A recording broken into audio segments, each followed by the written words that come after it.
Cero. Hola, ¿qué tal? Muy buenas tardes.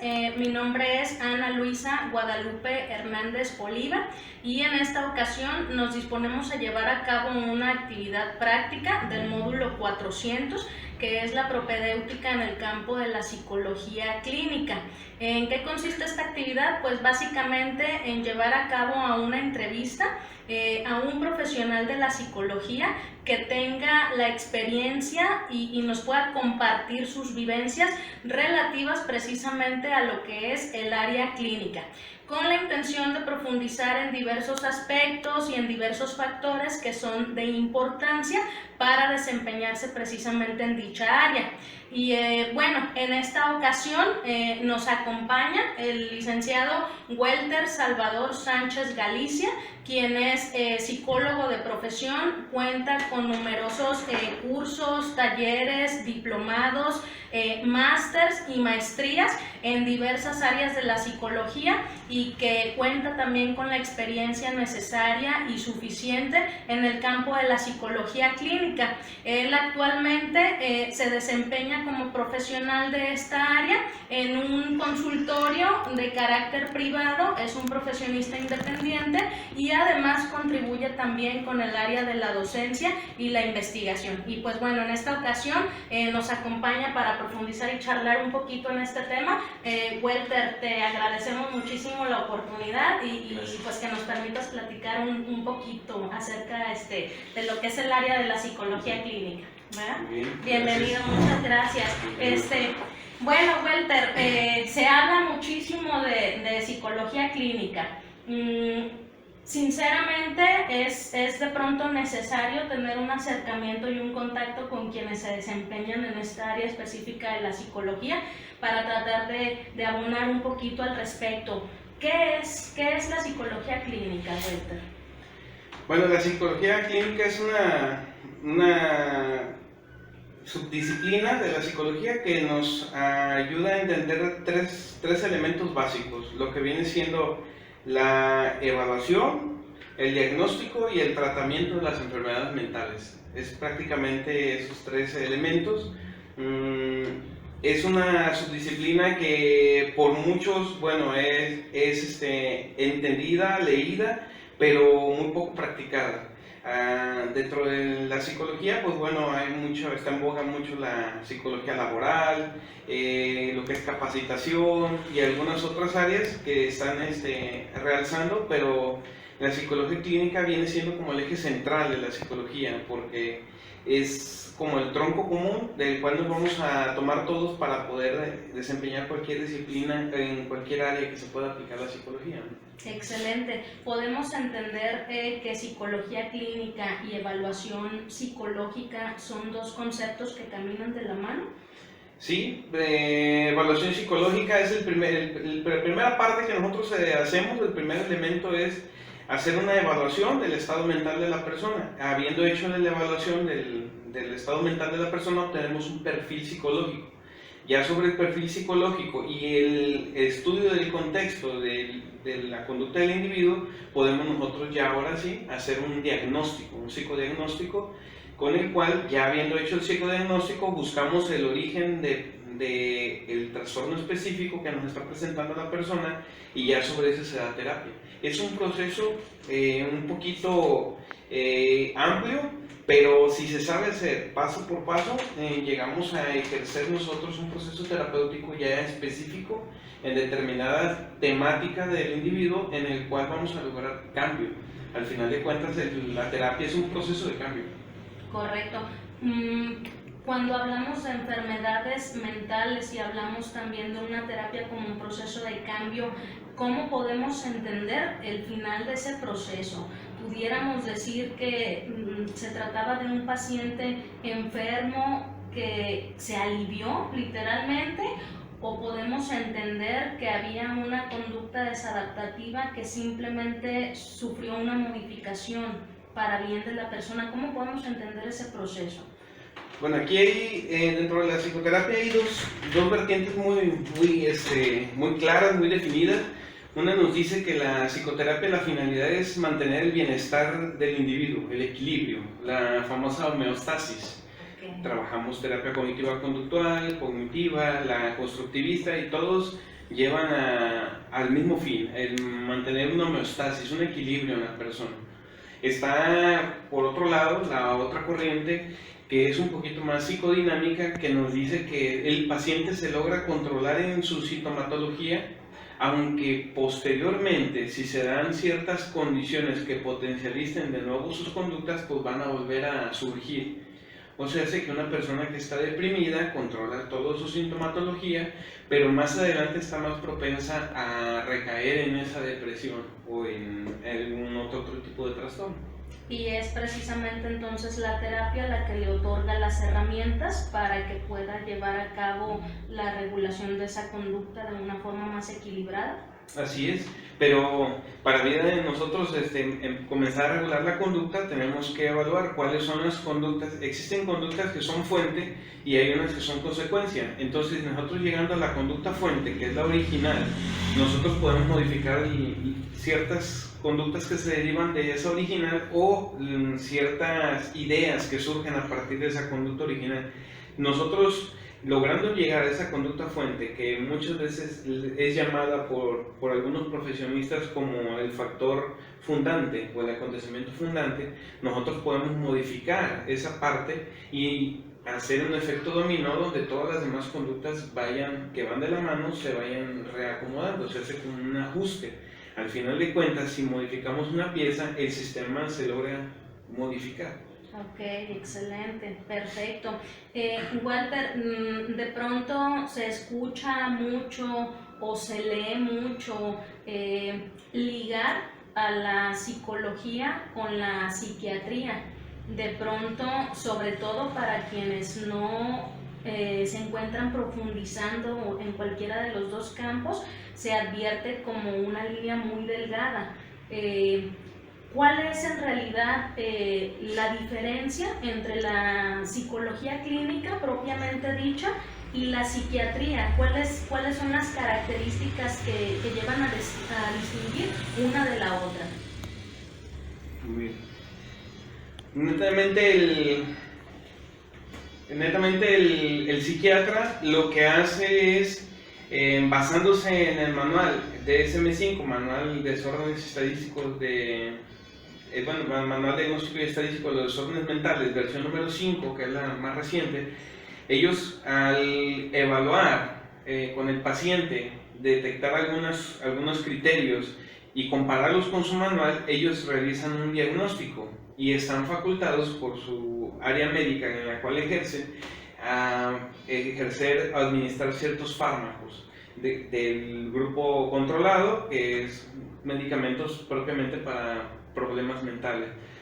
El psicólogo clínico, nosotros, como por tener la formación en psicología y entender la conducta humana desde sus orígenes, su evolución y sus posibles consecuencias, nosotros lo que hacemos es entender en un contexto ciertas conductas del paciente, y entonces al entenderlas nosotros nada más las clasificamos y determinamos un psicodiagnóstico, sino también ofrecemos una alternativa a una posible solución de ese trastorno o esa conducta desadaptada que se está dando. Nosotros, los psicólogos clínicos, no administramos o no suministramos medicamentos, aunque hay muchos colegas que se auxilian de lo que viene siendo alguna medicina alternativa para poder aligerar algunos síntomas de algunos pacientes.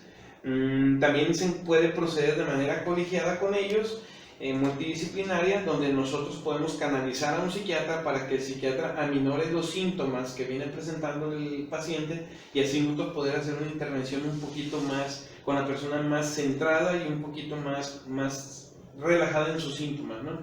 Entonces, esas son las grandes diferencias. Nosotros también utilizamos, los psicólogos clínicos, utilizamos el DSM-5, utilizamos la clasificación internacional de las enfermedades mentales, que es la CIE-10, va en la versión número 10, y algunos otros estudios que son alternativos. Esos son nuestros dos manuales de referencia.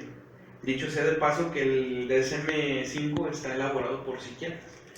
Y nosotros los psicólogos lo utilizamos. Nosotros, como profesionistas de la conducta, entendemos un poquito más toda la sintomatología que presenta. El psiquiatra, aunque tenga su especialidad en esto de la administración de los fármacos, a veces le es complejo entender realmente la psicodinamia, que es el verdadero término, la psicodinamia de la enfermedad, porque detrás de la enfermedad pues está un movimiento o un dinamismo que está fluyendo ahí dentro del ser humano y que muchas veces está marcado por su contexto, su historia, su contexto y también por su ideación hacia un futuro. Entonces nosotros logramos entender todo esto y a veces descubrimos que aunque el síntoma nos ayude a minorar aunque el medicamento nos ayude a minorar ciertos síntomas, nosotros al mejorar un poquito el contexto y al trabajar en la reconceptualización de su situación, logramos desaparecer algunos síntomas. Excelente, lo cual visto desde el enfoque de la psiquiatría y a la luz de lo que nos acabas de comentar, pues estaría un poquito limitado, ¿verdad? Precisamente por el enfoque médico con el que el psiquiatra trabaja. Acabas de tocar otro tema muy interesante que es precisamente la prescripción de los fármacos, porque, bueno, también es un dilema, ¿verdad? Se ha convertido en una controversia a lo largo del tiempo, ese dilema de determinar si un psicólogo como tal está facultado para prescribir o no fármacos. Es importante, ya nos has dejado claro que por naturaleza pues no, y nos has explicado por qué, ¿verdad? Cuál es en realidad la esencia o el espíritu de esas determinaciones, que efectivamente pues se convierten en una característica que distingue pues a una rama de la otra, en este caso pues la psiquiatría y la psicología, específicamente la psicología clínica. Walter, sabemos que es un proceso complejo, nos has hablado de que existen varios modelos de abordaje. A grosso modo, tú como especialista en el área, ¿cómo pudieras definirnos o explicarnos la dinámica de intervención de alguna persona que padece un trastorno mental? ¿Cómo se da ese proceso? ¿Cómo se da la intervención con alguien que padece un trastorno? Bueno, en primer lugar tenemos que confirmar si realmente hay un trastorno. Ha habido casos en los cuales se presenta el paciente, viene con un diagnóstico de un psiquiatra, viene con un diagnóstico incluso de algún colega psicólogo, y cuando uno realiza las pruebas, hace uno todo ya lo que viene siendo el perfil psicológico de la persona y el análisis de su conducta y su ideación, se da uno cuenta de que el trastorno o está equivocado o realmente no existe ningún trastorno. Y ahí es donde a veces cuestiona uno, ¿no? Cómo personas que han estado medicadas por mucho tiempo, o incluso yo he tenido pacientes que han sido internados en psiquiátricos y han estado siendo atendidos para ciertos trastornos, llegan aquí, trabajamos problemáticas que traen ellos muy diferentes a lo que viene siendo su trastorno y que realmente a lo mejor el trastorno nunca existió, ¿no?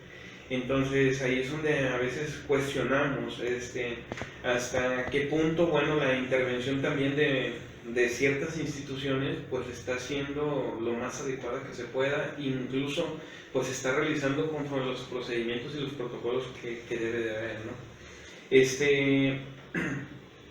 Volviendo un poquito a esta partecita, ¿cómo se interviene con ellos?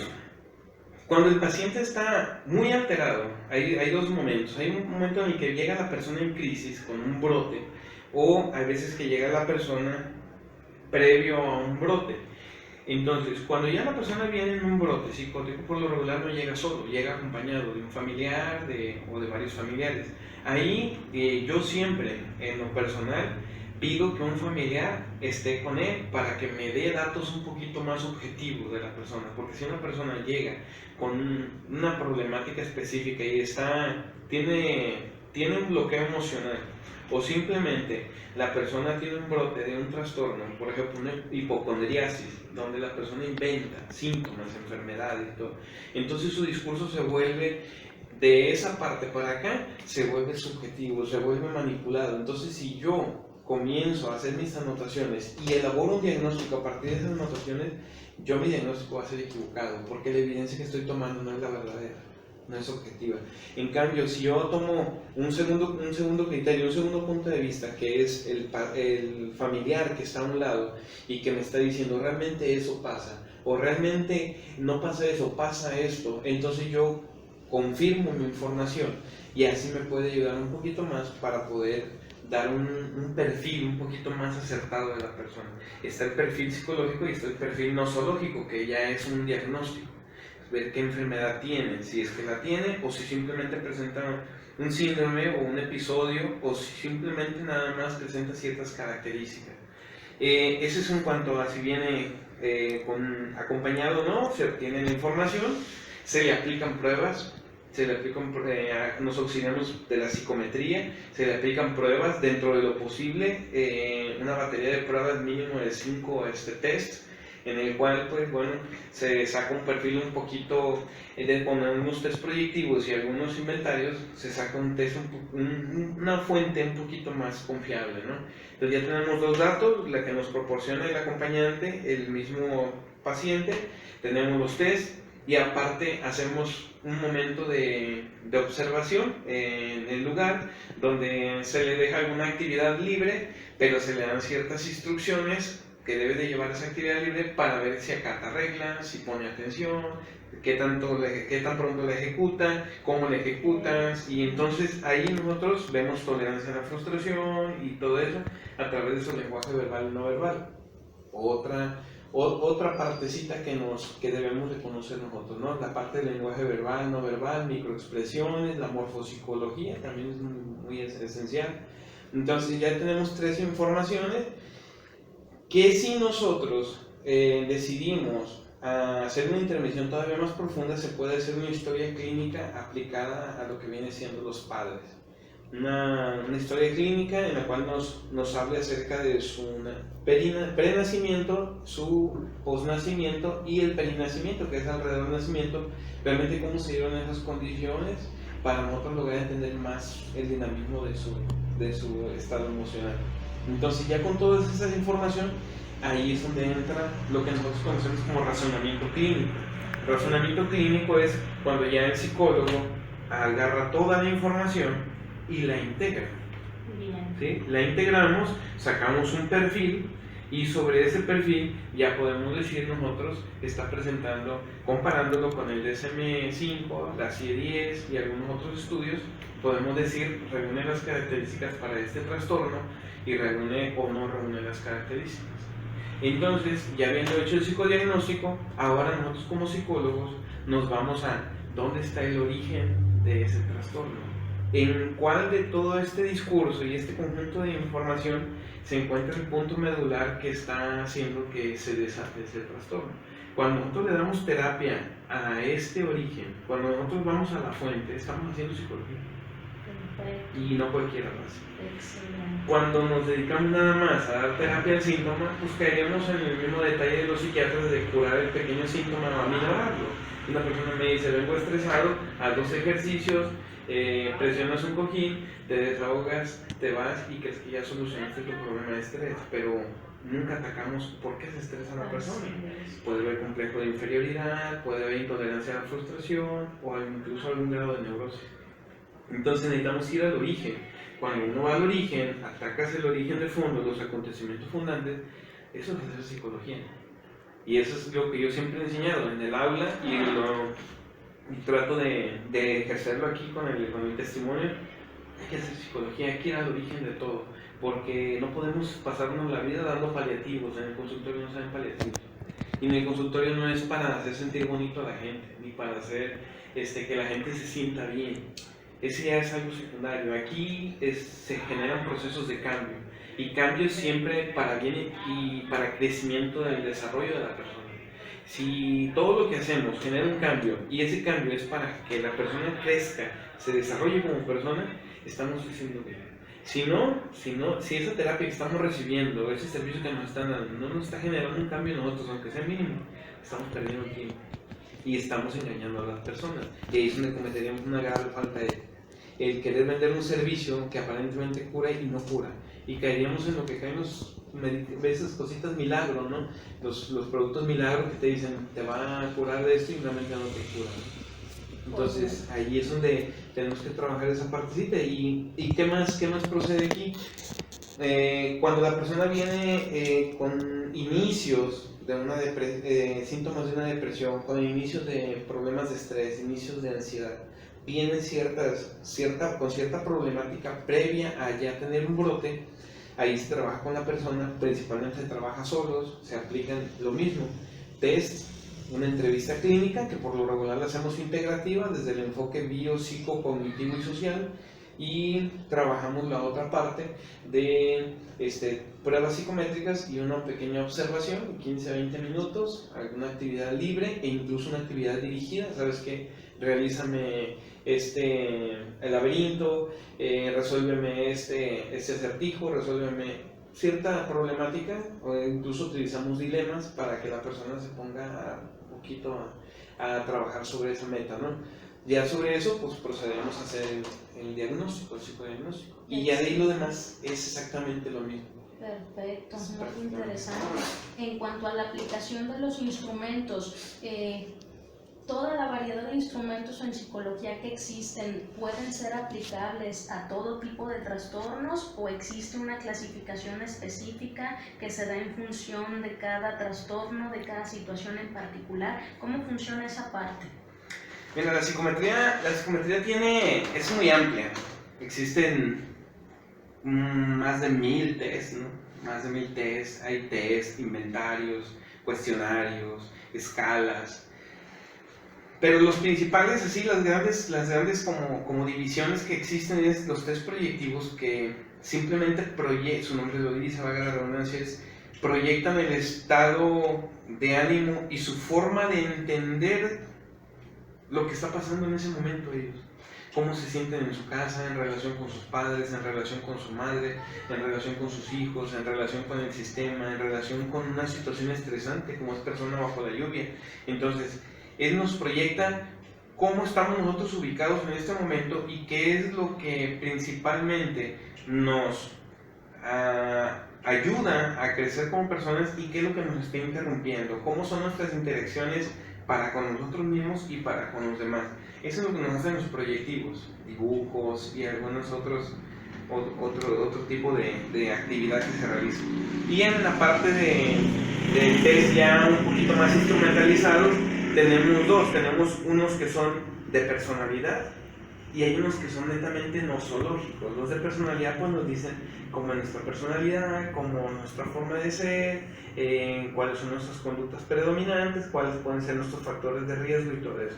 De este lado tenemos nosológicos como el Minnesota, que en versión 2, realizado para México, está estandarizado, y ese lo podemos utilizar para detectar trastornos. Aproximadamente se detectan 10 trastornos en las escalas básicas, y también tenemos 10 criterios complementarios y 10 suplementarios. En sí el test es uno de los más completos porque nos trabaja 30 perfiles puros de enfermedades mentales, y es uno de los más utilizados dentro del área de psicología forense y la psicología clínica. Ese es específicamente para detectar trastornos en específico. Excelente. Cuando hablas de pruebas o test estandarizados, específicamente ¿a qué te refieres? Sí, un test estandarizado, la mayoría de test que tenemos nosotros, si algo hay en México es que casi no hacemos tests, ¿sí? Son muy pocas las personas que se dedican a elaborar test con la misma población mexicana. Entonces la mayoría de tests pues vienen de nuestro vecino, Estados Unidos. Ellos hacen unos test, lo hacen con población estadounidense, hacen sus resultados en inglés y todo el instrumento está basado en inglés. Viene a México, lo traducen y la gente piensa que por estar en español ya lo pueden aplicar. Okay. Y a veces nos medimos nosotros con un referente sobre un estándar americano, donde a veces podemos, por nuestra idiosincrasia, en nuestro nivel educativo y muchas cosas, podemos nosotros salir desequilibrados muchas veces, ¿no? Entonces, se necesita que tomes tú el manual donde dice cuántas personas tomaron como muestra, de qué edades, qué características tenían, y una persona viene a México, aplica en las mismas características de esa población y a veces un poquito más en cantidad esa muestra, aplica el instrumento y compara los resultados, y a veces se hace un acomodo en lo que viene siendo la forma de calificar, que nosotros le llamamos corregir. Nosotros corregimos el test, realmente es calificarlo. Cuando nosotros agarramos, hacemos la corrección, calificamos, corregimos, y lo que hacemos es ya hacer el vaciado de la interpretación. Entonces, los tests tienen esa posibilidad para adaptarlos a la población mexicana, y ahí es cuando se dicen que se estandariza. Ah, excelente. Es precisamente ese es el concepto estandarizar. Sí. Se trata de alguna manera de darle validez para su aplicación en esta población. Así es. Ah, excelente, muy bien. Y en cuanto ya nos explicaste cómo es a grosso modo el proceso de intervención cuando se está en presencia de un trastorno mental, obviamente entendemos que es complejo a lo que tú nos comentas. Una vez que ya has determinado que estamos ante la presencia de un trastorno y se requiere implementar cierto modelo, cierta estrategia o trabajar a través de la terapia para producir esos cambios que tú nos comentas, se habla de numerosos modelos, se habla de varias terapias, ¿aplican todas para todos los trastornos? ¿Se define la terapia en función del trastorno? ¿Se define en función de lo que el psicólogo practica? ¿Esa parte cómo se lleva a cabo? Existen diferentes formas de abordaje, diferentes tipos de terapia, y no todas nos funcionan para todos los trastornos. Las terapias surgen en un momento específico de la historia para responder a cierta problemática específica. Entonces, cuando nosotros descontextualizamos la terapia y la queremos aplicar a todos los trastornos, o a trastornos que incluso en ese tiempo que surgió la técnica no existían, muchas de las veces no va a funcionar. Sí, porque estamos aplicando, en este sentido podríamos decir que estamos aplicando una medicina para una enfermedad que no tiene. Okay. ¿Sí? Entonces no hay terapia milagro. Las terapias tienen que ser especializadas, tienen que ser específicas y especializadas, específicas en cuanto a concretas, basadas en una teoría válida, sólida, y de este lado tenemos que tener la adaptación. Yo cómo voy a hacer una silla vacía en un lugar donde no tengo silla. Claro, por supuesto. ¿Sí? La silla vacía no necesariamente tengo que hacer una silla vacía con una silla. Lo podemos hacer parados. Claro. Lo podemos hacer sentados en el suelo.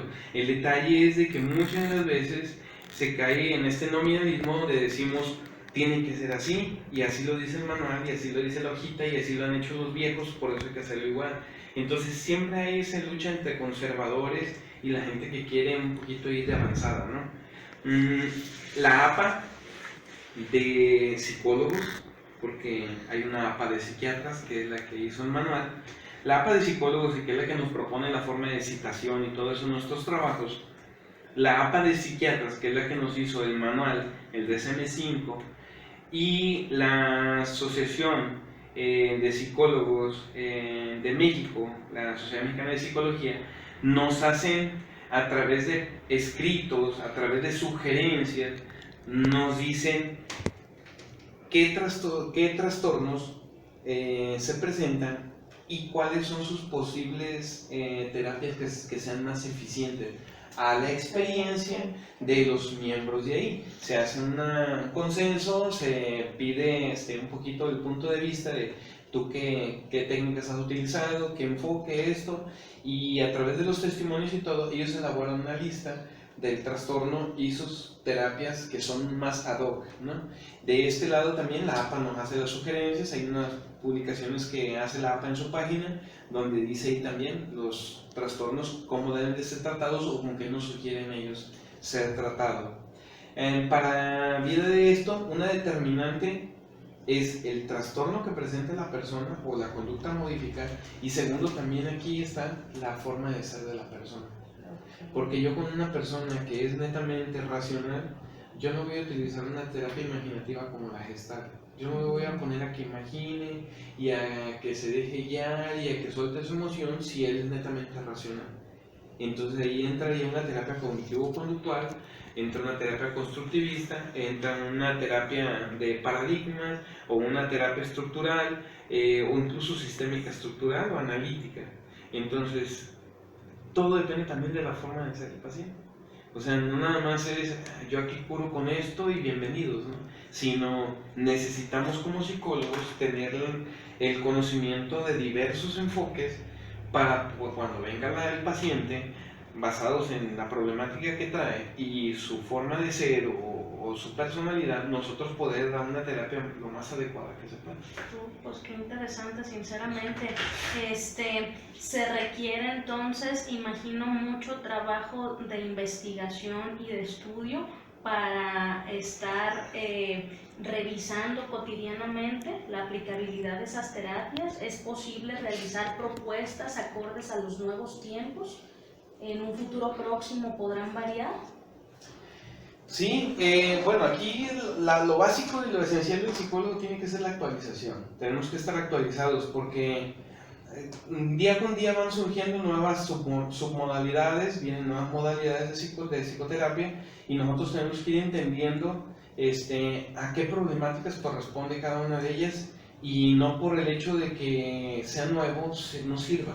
Muchas veces la gente dice, es que es nuevo, se anda usando, no sirve, pero también hay que entender que muchas veces lo que se anda usando a veces no sirve. O sea, a veces no funciona y a veces queremos curar todo y queremos hacer por modas, queremos hacer así como fue la moda de la programación neurolingüística, así como fue moda de las constelaciones familiares y así como ahorita está de moda las famosas movimientos coach, ¿no? Claro. Que realmente el coach es todo un proceso y es toda una filosofía de fondo, pero ahorita con esta parte de la comercialización pues se distorsiona todo, ¿no? Incluso la gente que lo hace muchas veces ni siquiera es psicólogo. Claro. Entonces, sí es necesario estar actualizado, sí es necesario estar al pie de las nuevas investigaciones, pero también conocer los alcances, sobre todo del enfoque que estoy aprendiendo, conocer los alcances y conocer la utilidad que puedo llegar a tener, para así cuando se requiera poder saber aplicarlo o sabes que no lo aplico y aplico uno más efectivo. Siempre tenemos que estar al pendiente de esto. Es estar siempre a la vigilia, actualizándonos, viendo pues nuevas aplicaciones que se están dando. La terapia familiar se subdivide en estructural, en analítica y en funcional, y ya de ahí viene ya la estructural familiar y todo esto. Entonces ya son subdivisiones que a veces se logra ya con esa subdivisión distorsionar. Entonces necesitamos nosotros ir a la fuente y entender bien el enfoque. Este es el verdadero sentido del enfoque ecléctico. Nosotros vamos a hacer vamos a realizar la utilización, o vamos a utilizar, un enfoque o dos o tres, sus diferentes técnicas para poder ayudar a un solo paciente. Bien. Ese es el enfoque ecléctico, que contrario al enfoque sincretista, el sincretista simplemente revuelve todo sin conocer la esencia de ningún enfoque y termina siendo un desbarajuste en el consultorio, que al final en vez de ayudar perjudicas más. El ecléctico, el enfoque ecléctico en la psicología es conocer los diferentes enfoques, conocer sus esencias y así, conociendo sus técnicas, utilizarlas en combinación para poder ayudar al paciente lo más pronto posible y lo más específico que se pueda.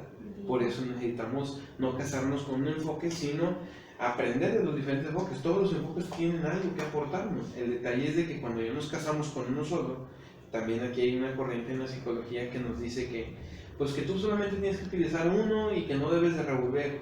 Bueno, sabiendo y conociendo las esencias puedes hacer, desde empezar con una silla vacía hasta terminar con un ejercicio de prehipnosis, un ejercicio de psicobioenergética. Puedes trabajar con una reconstrucción cognitiva dentro de la misma meditación guiada que tú haces.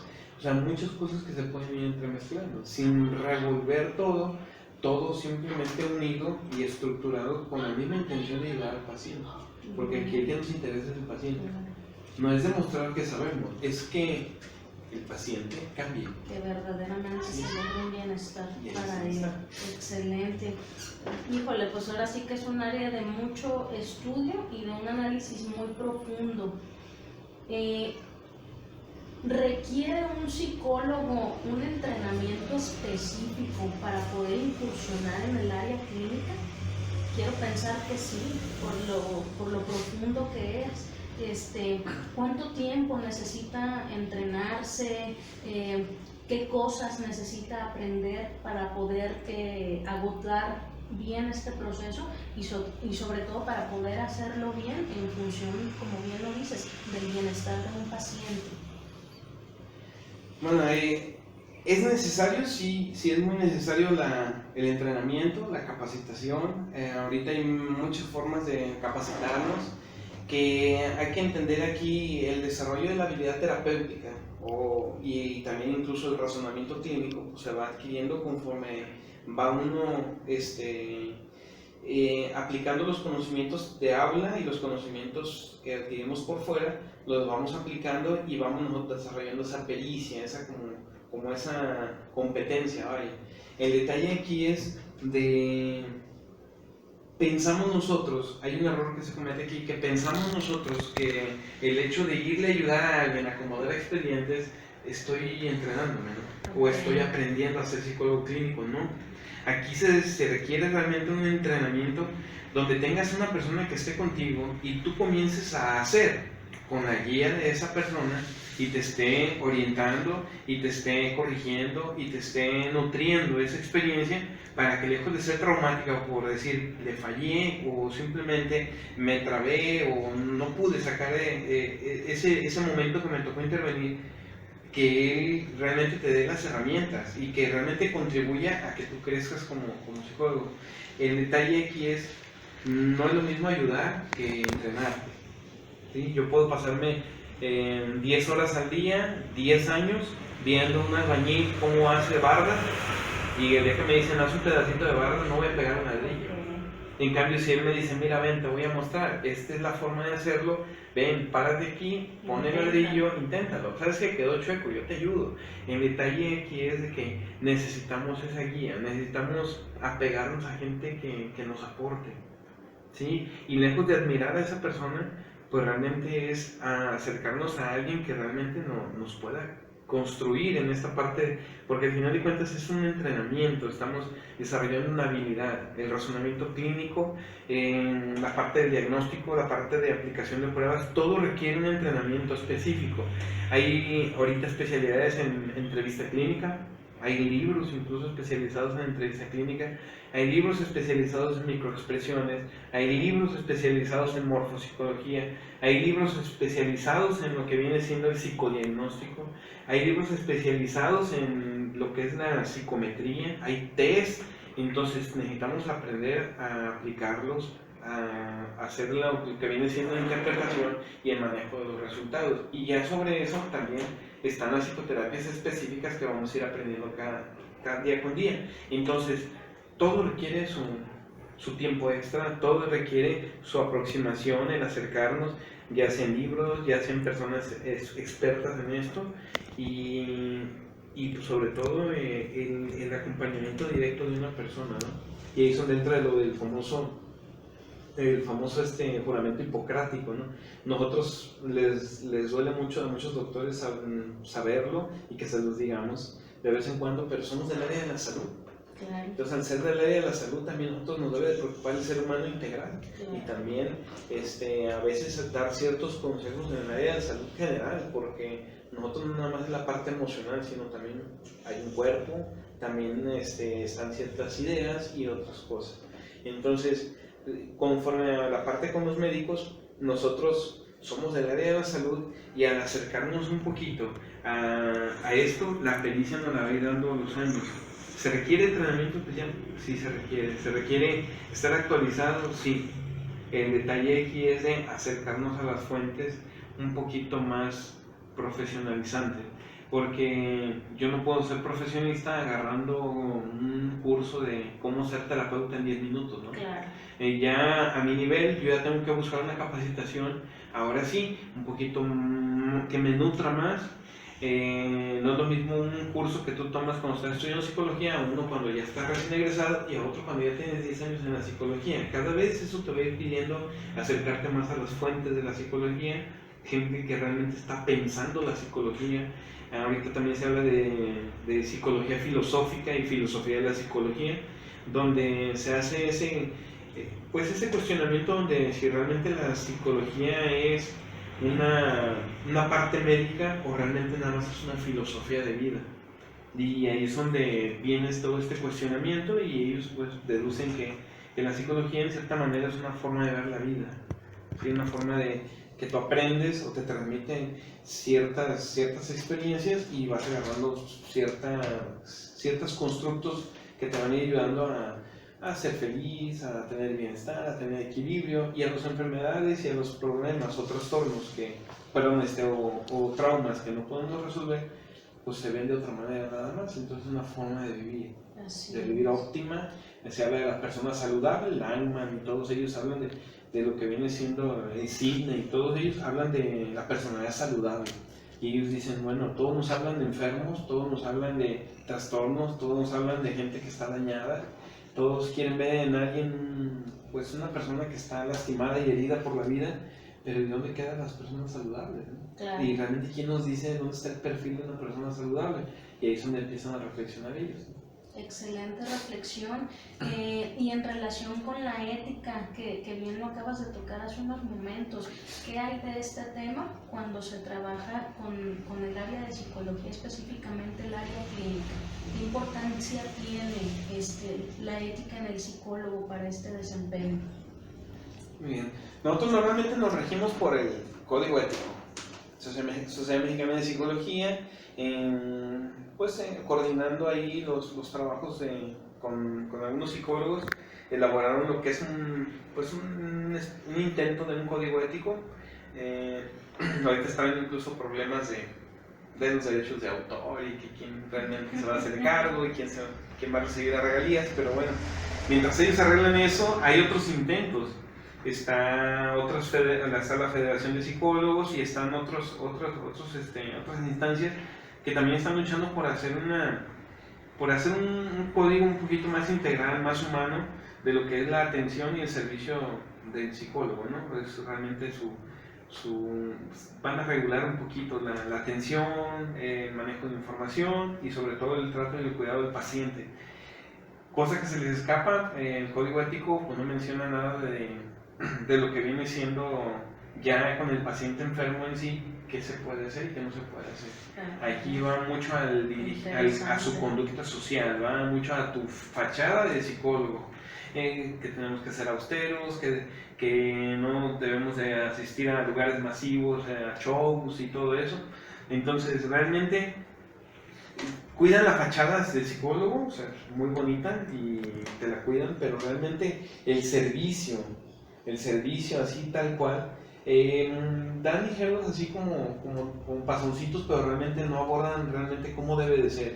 Hay normas, Secretaría de Salud tiene la norma, creo que es la 1, creo que es la 25 y algunas otras, donde es la atención al paciente, y ahí es cómo debe de ser, cómo debe ser tratado, cómo lo debemos de ser tratado, que debe ser tratado incluso con cordialidad, debe ser tratado con respeto, debe ser tratado con amabilidad, incluso menciona con un trato más que humano, un trato ya viéndolo en un sentido pues más de corazón, ¿no?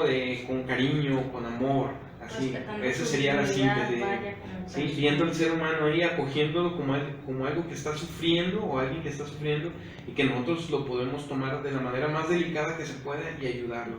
Lejos de mofarnos y lejos de decirle tú eres el enfermo y yo soy el sano, muchas de las veces necesitamos como obedecer a estas reglas, ¿no? Estos criterios.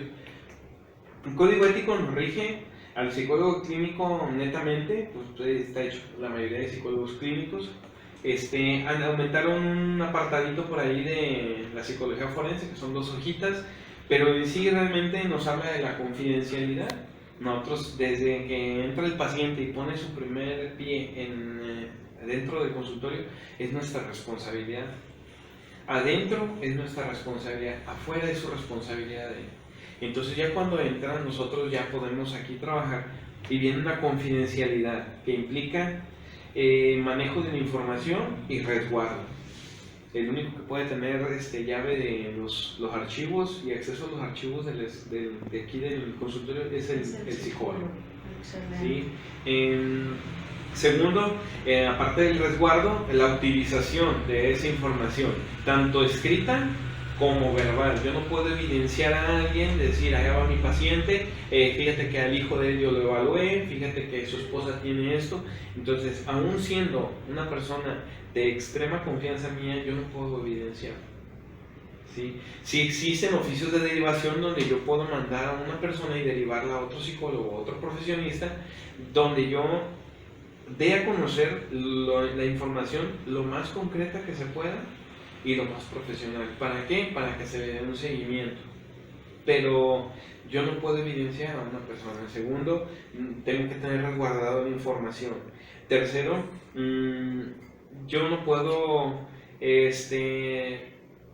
meter a una persona, grabar o audio o video sin previa consentimiento de la persona, firmado ya sea por el adulto o sea el consentimiento de los papás. Excelente. Si es un menor de edad. Otra, no podemos atender evaluar niños o atenderlos si no hay una presencia de un mayor de edad.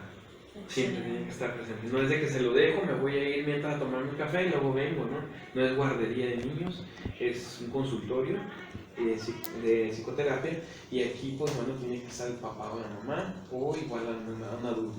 Excelente. En cuanto a la otra parte, aparte de la confidencialidad, está pues el sigilo profesional o el secreto profesional, donde nosotros pues tenemos que todo lo que el paciente nos revela aquí, aún estando el familiar fuera involucrado o alguna otra persona, pues nosotros tenemos que guardar cierto secreto y no revolver la información, no dar a entender ciertas cosas, no evidenciar a una persona, porque ahí estaremos cometiendo falta a ella. Perfecto. Entonces, todo lo que implique evidenciar a una persona que se puede malutilizar, y segundo, revictimizar a la persona o mofarnos de eso, o algo que se le conoce como aminorar el síntoma, hacer ver que lo que tiene no es tan grave o tan fuerte, entonces por lo tanto nosotros humillamos a la persona o simplemente la lastimamos mal. Excelente. Entonces todo eso, y pues en cuanto a, ahorita me han preguntado mucho alumnos de nuestra participación en realities, ¿no? Realities y todo ese tipo de cuestiones televisadas y todo, donde invitan psicólogos y pues dan su punto de vista muy por arribita, ¿no? Por encimita. También nos modula esto y nos modera nuestra asistencia a ese tipo de programas. Okay. Si no son profesionales los programas, si no son especializados en el tema, si no son respaldados por alguna escuela, una institución o alguna asociación que dé fe y legalidad de lo que se está transmitiendo, nosotros no podemos participar. Excelente. Incluso nosotros tenemos que moderar nuestra participación, por ejemplo en radio y en televisión, y no participar en entrevistas o incluso dar información que sean cuestiones personales o que sean puntos de vista personales, porque la gente los puede malinterpretar como que los psicólogos creen eso, entonces los psicólogos hacen eso. Entonces, saber hacer la diferencia, que si nosotros participamos en ese tipo de una entrevista o en algunos comentarios que nos pidan hacer sobre alguna situación, saber marcar bien lo que dice la psicología y lo que digo yo. Excelente. ¿Sí? Porque a veces yo digo mi punto de vista y al final de cuentas se entiende como que la psicología cree eso, los psicólogos creen eso, y ahí es donde podemos confundir a la gente. Perfecto. Y ahí está la situación. Y tendría que ser, imagino, muy enfocado a que de verdad, pues por virtud de la seriedad que merece, sea enfocado a una finalidad, un objetivo, pues que contribuya a la ciencia, que esté respaldado científicamente, incluso académicamente, y pues como bien lo dices, ¿verdad? Que no se preste nada más a una cuestión de un evento publicitario, ¿verdad? O a un espectáculo, ¿verdad? Comparándolo como si fuera un espectáculo artístico, precisamente por virtud de esa seriedad. En cuanto a la evolución de la psicología en nuestro país, hablando concretamente de la psicología clínica, ¿tú cómo la adviertes en la actualidad? Dentro de lo que viene siendo la psicología clínica y la evolución, Somos una ciencia nueva y eso tenemos que entenderlo. O sea, realmente en 1879 nace el primer laboratorio de psicología experimental. Prácticamente tenemos, ¿qué será? Ciento y feria años, ¿no? O sea, tenemos muy poco. Consolidándose ya realmente como ciencia tenemos aproximadamente 70, 80 años que están agarrando un poquito más la cuestión científica dentro de la psicología. Nos estamos sacudiendo de toda esta parte parapsicológica, ¿no? De toda esta parte de creencias, de clichés, de todo. Entonces, en este proceso de estar sacudiendo todo, de estarnos, vaya, en ese sentido podemos decir, estar purificando lo que realmente es científico y lo que no es científico, pues nos quedan muchos retos, hay muchos retos. El principal reto es que la gente conozca la psicología.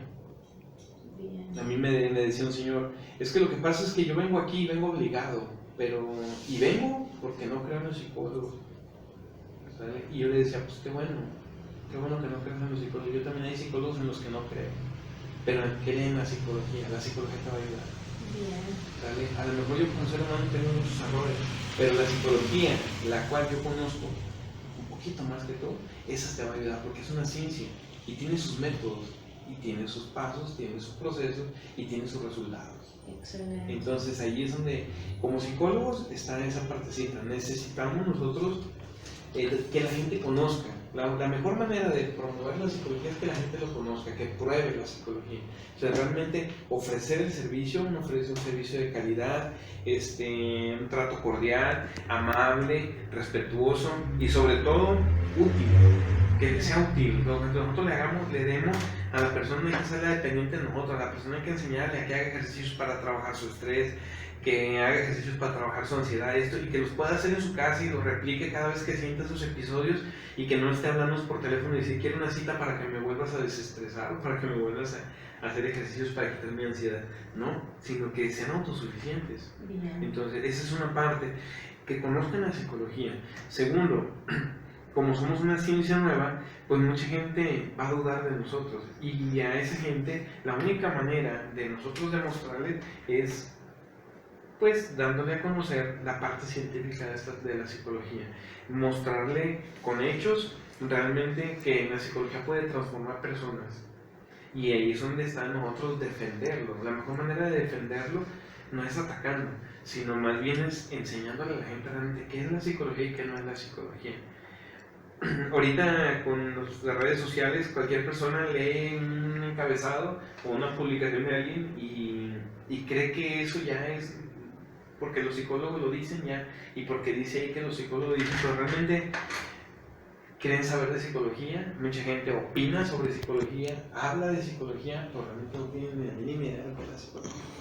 Entonces la gente comúnmente en su vocabulario ha metido palabras y términos psicológicos como me estresa, me pones ansiosa, me deprimes, pero realmente ni siquiera conocen qué es, ¿no? Todo el impacto que tiene, no nada más de semántica, sino todo el impacto que tiene la palabra o el término que utilizan, ¿no? Entonces, ¿qué es lo que pasa aquí? Otra de las cosas de los grandes retos es el seguir manteniendo nosotros o consolidando nuestra identidad como psicólogos. Saber que no somos doctores, pero somos del área de la salud y que nos deben de dar nuestro lugar, y que si ellos no nos dan, nosotros no tenemos que dar. Correcto. Y segundo, hacer las cosas profesionales. ¿Sale? Hacer las cosas profesionales para que cuando tú presentes un diagnóstico a un psiquiatra y le digas, este tiene esto, por esto, esto y esto, ahí el psiquiatra no tiene nada que objetar, más que decir, está bien, corroboro tu diagnóstico y administro mi medicamento. Pero también tener la autoridad para decir, por medio del presente escrito, le solicito baje la dosis porque lo está contaminando al chavo, lo está lastimando o le está produciendo estos síntomas secundarios que me lo está alterando más que cuando empezó su brote, ¿no? Correcto. Porque nosotros sí tenemos esa injerencia, nosotros podemos llegar y decirle a un psiquiatra, ¿sabes qué? Me diste un medicamento que lo tiene demasiado distraído o lo tiene demasiado desactivado, ¿sabes qué? Bájame la dosis para poder trabajar con él. Porque el hecho de que trabajemos nosotros clínicamente, pues no significa que no podamos trabajar de la mano con ellos. Bien. Aquí el detalle es de que muchas veces, pues el mismo perfil que traen los médicos, a veces no se dejan, si no se dejan ayudar, a veces ni siquiera se dejan corregir.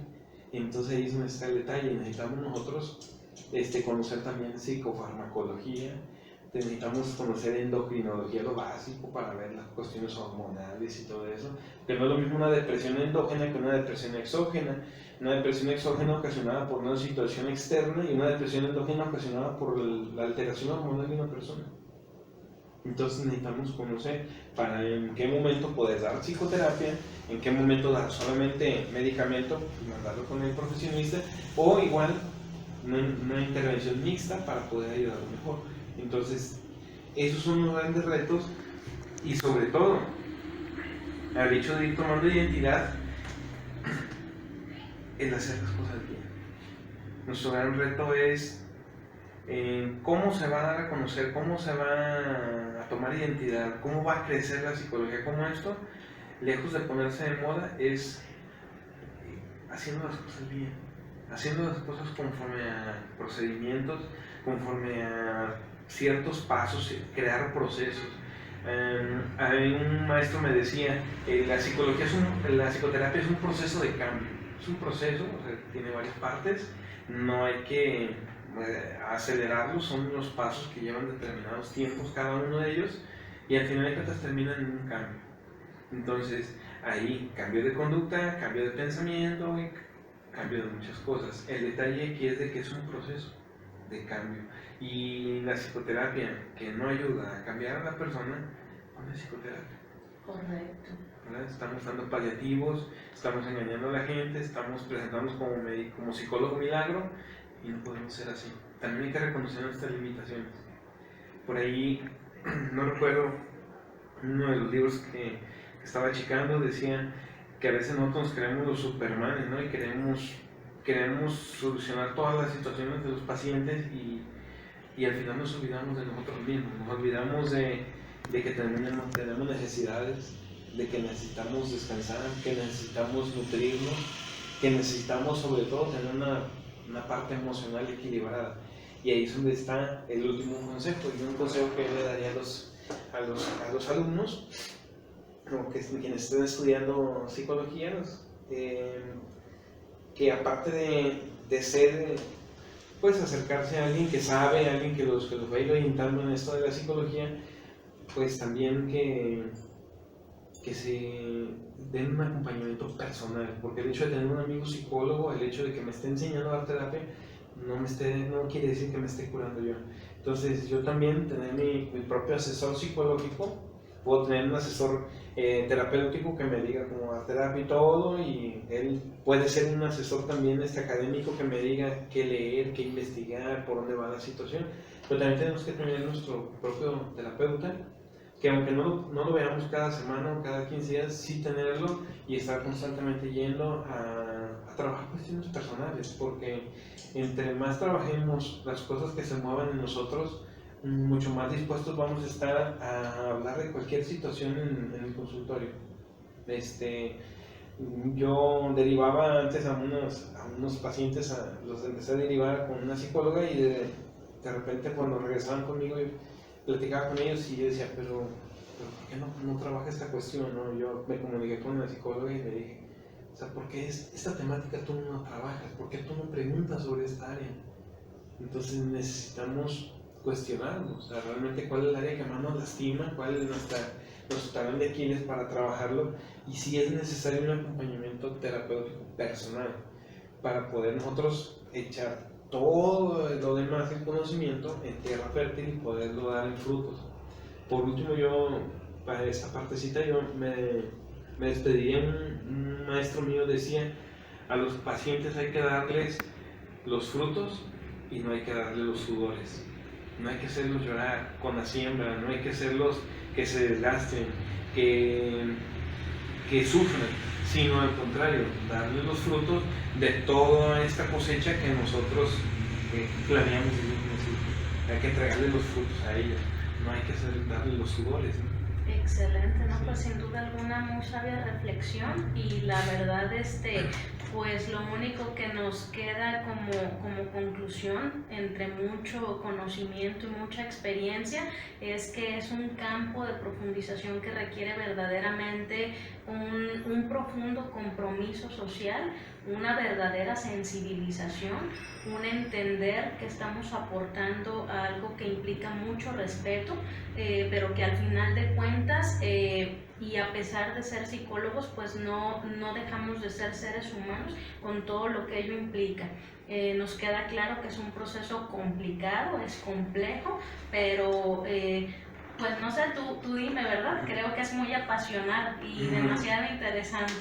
Entonces, híjole, te agradecemos muchísimo, Walter, que este día nos hayas dado la oportunidad de que platicáramos un poquito acerca de este tema. Es un tema tan profundo que yo creo que se necesitan muchas horas y muchos días para profundizar en ello, pero sinceramente creo que es un punto de partida excelente para poder seguir avanzando en este campo tan extenso de lo que es el área de la psicología clínica.